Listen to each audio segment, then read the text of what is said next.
Hi, my name is Yoram Solomon, and I'm about to write my second book called Power, Influence, and Other People's Shoes. This book talks about influence, not manipulation, but how to have people respond to you the way you wanted them to respond. It's effective communications. Anyway, I wanted to show you the framework and the outline of this book and really get your opinion. So at the end of this short presentation, I will really appreciate it if you can send me an email, let me know what you think. Thanks. Here goes. I will start by writing about existing approaches to psychology and influence in general. Two of the ones I like the most are Cialdini's general method of influence and what works and why does it work, and Gladwell's Blink, or the subconscious machine as he describes it. And I would really like to put them together into the framework that I'll describe next. I have 7 propositions. The first proposition is that people respond to what we do to them, whether it's talk to them, using body language, do anything, and that's the X, and I'm going a little mathematical here. And they respond with Y, and it's based on a function that they have internally. So we provide them with X, they respond with Y. And traditionally our focus was on what is the X that we provide, and then we're surprised to see a different Y than what we expected. The second proposition is that we need to shift the attention from what we do or say to how do we get the result, the why that we wanted from the other person or the response.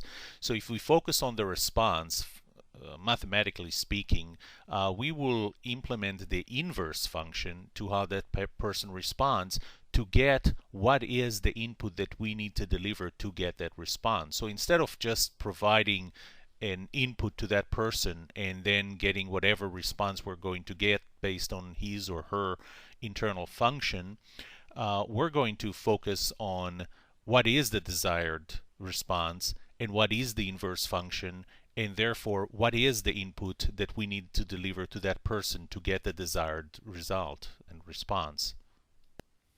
In proposition 3, I'm going to talk about the function and what is it made of. And it's made of 3 things in my mind. One is the context, the other is experience and knowledge that person has, and finally, how does this person respond to me. Context means that the same person is going to respond differently to me under different circumstances. And that's a change that happens immediately as soon as we move into different context. Experience and knowledge shapes a person's response to the same stimulus. So that person may respond to me differently over time as they gain experience and knowledge.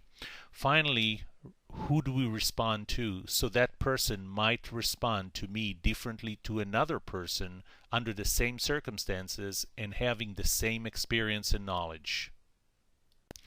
The fourth proposition sounds pretty obvious. Different people respond differently to the same stimulus that we provided. I provided some mathematical description of the above, but really what it means is you can't assume that this do to thy neighbor what you would like done to you.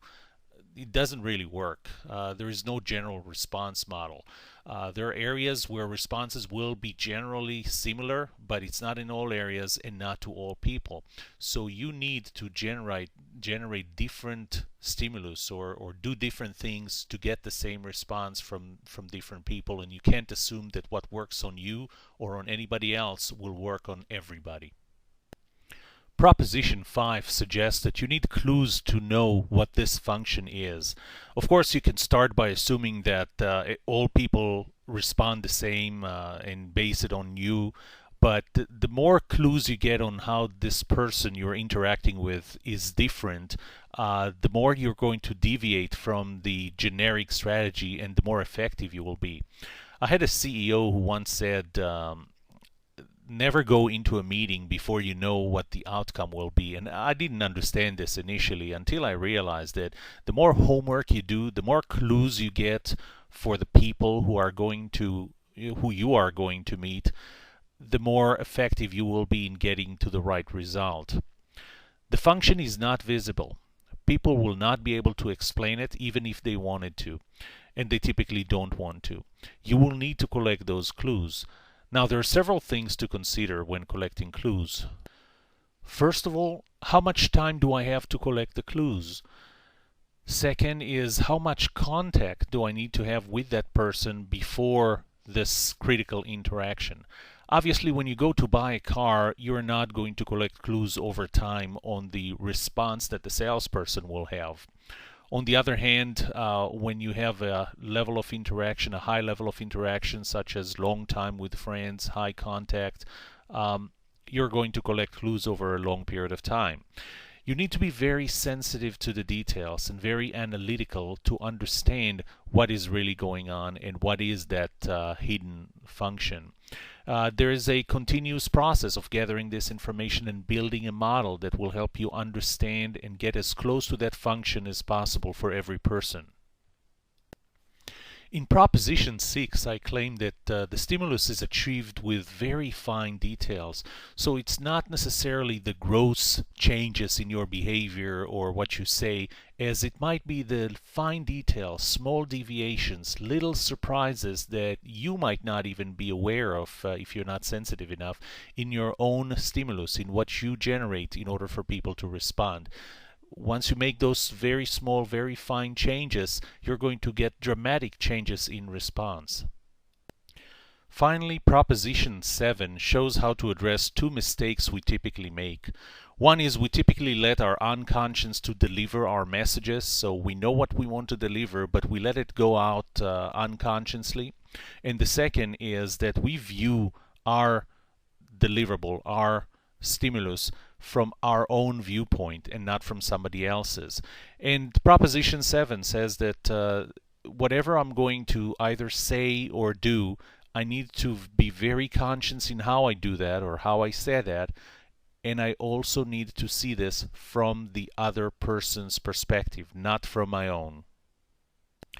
So what else will there be in this book?